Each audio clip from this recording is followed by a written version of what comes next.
ಅಯ್ಯಪ್ಪ ಮಾಲೆ ಧರಿಸಿ ಎಣ್ಣೆ ಪಾರ್ಟಿ. ಸ್ಟಾರ್ ನಟನಿಗೆ ನೆಟ್ಟಿಗರ ಟ್ರೋಲ್ಗೆ ಪ್ರತಿಕ್ರಿಯಿಸಿದ ಅಲ್ಲು ಶಿರೀಶ್.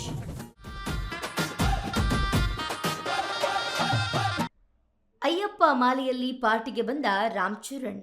ಐಕಾನ್ ಸ್ಟಾರ್ ಅಲ್ಲು ಅರ್ಜುನ್ ತಮ್ಮ ಸಹೋದರ ಅಲ್ಲು ಶಿರೀಶ್ ಮತ್ತು ಭಾವಿ ಪತ್ನಿ ನಯನಿಕಾ ರೆಡ್ಡಿ ಅವರಿಗಾಗಿ ಹೈದರಾಬಾದ್ನಲ್ಲಿ ಇತ್ತೀಚೆಗೆ ಅದ್ದೂರಿ ಕಾಕ್ಟೈಲ್ ಪಾರ್ಟಿಯನ್ನು ಆಯೋಜಿಸಿದ್ರು. ಈ ಪಾರ್ಟಿಗೆ mega power star Ram Charan ಅವರು ಅಯ್ಯಪ್ಪ ಮಾಲೆ ಧರಿಸಿ ಆಗಮಿಸಿದ್ದು ಈಗ ಸೋಷಿಯಲ್ ಮೀಡಿಯಾದಲ್ಲಿ ಭಾರೀ ಚರ್ಚೆಗೆ ಕಾರಣವಾಗಿದೆ. ಪವಿತ್ರವಾದ ಅಯ್ಯಪ್ಪ ದೀಕ್ಷೆಯಲ್ಲಿದ್ದರೂ ಮದ್ಯದ ಪಾರ್ಟಿಗೆ ರಾಮ್ ಚರಣ್ ಆಗಮಿಸಿದ್ದನ್ನ ಕಂಡು ನೆಟ್ಟಿಗರ ಒಂದು ವರ್ಗ ಅವರನ್ನ ಟ್ರೋಲ್ ಮಾಡಲು ಆರಂಭಿಸಿದ್ರು. ರಾಮ್ ಚರಣ್ ಅವರ ಪತ್ನಿ ಉಪಾಸನಾ ಅವರೊಂದಿಗೆ ಪಾರ್ಟಿಗೆ ಎಂಟ್ರಿ ಕೊಟ್ಟ ವಿಡಿಯೋ ವೈರಲ್ ಆದ ಬೆನ್ನಲ್ಲೇ ಈ ಟೀಕೆಗಳು ಕೇಳಿಬಂದಿವೆ. ಅಲ್ಲು ಶಿರೀಶ್ ಅವರು ತಮ್ಮ ಇನ್ಸ್ಟಾಗ್ರಾಂನಲ್ಲಿ ಪಾರ್ಟಿಯ ಫೋಟೋಗಳನ್ನು ಹಂಚಿಕೊಂಡಾಗ ಯೂಸರ್ ಒಬ್ಬರು ಚರಣ್ ಸ್ವಾಮಿ ಎಂದು ವ್ಯಂಗ್ಯವಾಗಿ ಕಮೆಂಟ್ ಮಾಡಿದ್ರು.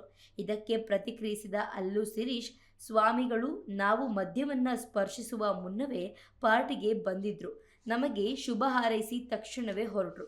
ಅಯ್ಯಪ್ಪ ದೇವರ ಬಗ್ಗೆ ಅವರಿಗಿರುವ ಭಕ್ತಿ ಮತ್ತು ಸಮರ್ಪಣಾ ಭಾವ ನಮಗೆ ಹೆಮ್ಮೆ ತರುತ್ತದೆ ಎಂದು ಉತ್ತರಿಸುವ ಮೂಲಕ ಟ್ರೋಲಿಗರಿಗೆ ಬಾಯಿ ಮುಚ್ಚಿಸಿದ್ದಾರೆ. ಅಯ್ಯಪ್ಪ ದೀಕ್ಷೆಯು 41 ದಿನಗಳ ಕಾಲ ನಡೆಯುವ ಕಠಿಣ ವ್ರತವಾಗಿದ್ದು, ಈ ಸಮಯದಲ್ಲಿ ಭಕ್ತರು ಕಪ್ಪು ವಸ್ತ್ರ ಧರಿಸುವುದು, ಪಾದರಕ್ಷೆ ಬಿಡುವುದು, ಬ್ರಹ್ಮಚಾರ್ಯ ಪಾಲನೆ ಮತ್ತು ಮಾಂಸಾಹಾರ, ಈರುಳ್ಳಿ, ಬೆಳ್ಳುಳ್ಳಿ ಹಾಗೂ ಮದ್ಯಪಾನದಿಂದ ದೂರವಿರಬೇಕಾಗುತ್ತದೆ. ಇಂತಹ ಕಠಿಣ ನಿಯಮಗಳ ನಡುವೆಯೂ ಚರಣ್ ಪಾರ್ಟಿಗೆ ಬಂದಿದ್ದನ್ನ ಜನರು ಪ್ರಶ್ನಿಸಿದ್ರು. ನಟ ಅಲ್ಲು ಶಿರೀಶ್ ಮತ್ತು ನಯನಿಕಾ ರೆಡ್ಡಿ ಅವರ ವಿವಾಹವು ಮಾರ್ಚ್ 6ರಂದು ನಡೆಯಲಿದೆ.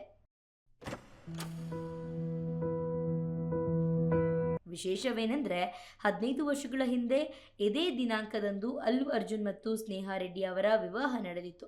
ಕುಂಡಲಿ ಮತ್ತು ಕಲ್ಯಾಣ ಮಂಟಪದ ಲಭ್ಯತೆಯನ್ನು ಪರಿಶೀಲಿಸಿದಾಗ ಆಕಸ್ಮಿಕವಾಗಿ ಇದೇ ದಿನಾಂಕ ನಿಗದಿಯಾಯಿತು ಎಂದು ಶಿರೀಶ್ ತಿಳಿಸಿದ್ದಾರೆ.